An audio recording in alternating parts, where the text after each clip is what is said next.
कानपुर में थैलेसीमिया से पीड़ित 14 बच्चों की जिंदगी दांव पर है। अस्पतालों की लापरवाही से अब ये बच्चे हेपेटाइटिस और एड्स जैसी बीमारी से पीड़ित मिले हैं।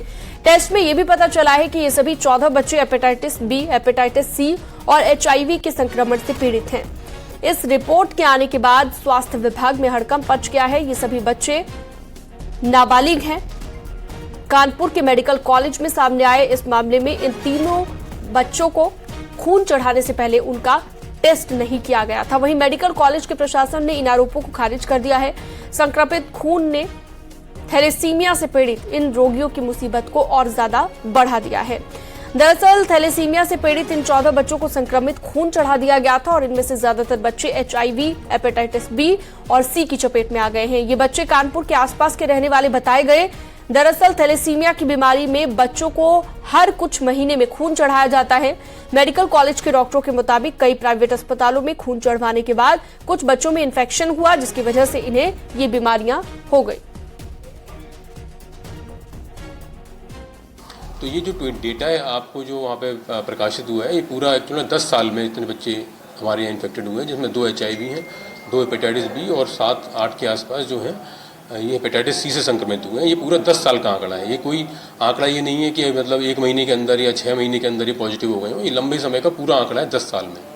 बच्चों को खून चढ़ाने के मामले में संक्रमण का मामला अब तूल पकड़ता जा रहा है, जहां एक और इस मामले में 14 बच्चे जिन्हें ब्लड चढ़ाने के बाद कुछ को HIV और कुछ को अन्य दिक्कतें आई। उस मामले में कांग्रेस के राष्ट्रीय अध्यक्ष ने जहां एक और ट्वीट किया, तो उस ट्वीट के बाद यहाँ के बाल रोग के HOD में, जहां इस वक्त न्यूज 18 की टीम खड़ी, आप देख सकते हैं कि ये वो बाल रोग विभाग है, जहां के HOD आर्या का साफ कहना है कि ये एक दिन का मामला नहीं है, क्योंकि बच्चों का मामला है।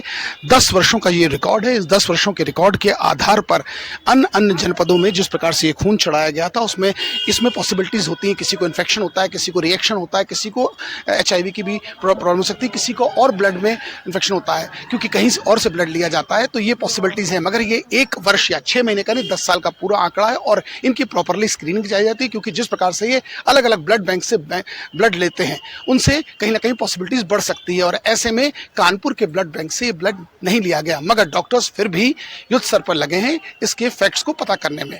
अब देखना ये होगा कि जब ये जांचें और फैक्ट सामने आते हैं, तब जाके पता चलेगा कि बेसिकली इनसाइड स्टोरी थी क्या। जर्नलिस्ट आशीष पांडे के साथ अमित गंजू, न्यूज़ 18 कानपुर।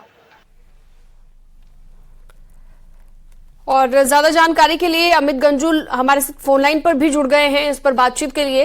अमित, जैसा कि हम भी जिक्र कर रहे हैं कि बच्चों के साथ की बड़ी लापरवाही, अस्पतालों पर ये आरोप लग रहे हैं, स्वास्थ्य विभाग क्या कुछ कह रहा है इस पर, क्योंकि 14 बच्चे जिनकी जिंदगी दांव पर लग गई। देखिए शीलम जी, मैं आपको बताना चाहूंगा कि ये बड़ा गंभीर मामला है। हालांकि इस पे डॉक्टर्स की पूरी एक टीम बना दी गई, इस पे एक जांच टीम भी बना दी गई, मगर ये वास्तविकता क्या है कि 2014 के आसपास का ये पूरे आंकड़े शुरू हुए थे, जो आंकड़ों की संख्या बढ़कर 1, 5, 7, 9 और 14 बच्चे, इसमें 2 HIV पीड़ित निकले हैं। और ये सिर्फ कानपुर के नहीं है। अगर बात की जाए तो कानपुर देहात, औरैया, इटावा, कन्नौज, जालौन, फर्रुखाबाद और अन्य जनपदों तक के ये वो बच्चे थे जिनके ब्लड के फ्यूजन के पॉइंट ऑफ व्यू से लाया गया। इन्होंने ब्लड किस बैंक से लिए, कैसे हुए, क्योंकि इन्फेक्शन की पॉसिबिलिटीज होती हैं, ऐसा डॉक्टर्स का मानना है। डॉक्टर्स के सोर्सेज बता रहे हैं, ऐसा मानना है कि 18 to 20% कुछ पॉसिबिलिटीज होती हैं कि HIV भी हो सकता है। 60 to 65% वो पॉसिबिलिटीज होती हैं जिसमें इसमें ब्लड में इन्फेक्शन होता है, कि जब ब्लड ट्रांसफर होता है, ब्लड चढ़ता है, तो उसमें हो सकता है, मगर इसकी स्क्रीनिंग की जाती है। मगर जिस प्रकार से ये बच्चों की संख्या है, ये 10 साल के आंकड़े हैं, 9 साल 8 महीने के आंकड़े हैं, मगर इस पर भी पता लगाने का प्रयास किया जा रहा है। उन बच्चों पर भी स्टडी की जा रही है, उन बच्चों पर मॉनिटरिंग की जा रही है, ताकि इस तरह की चीजों की पुनरावृत्ति ना हो। ठीक है, बहुत शुक्रिया तमाम जानकारी के लिए आपका।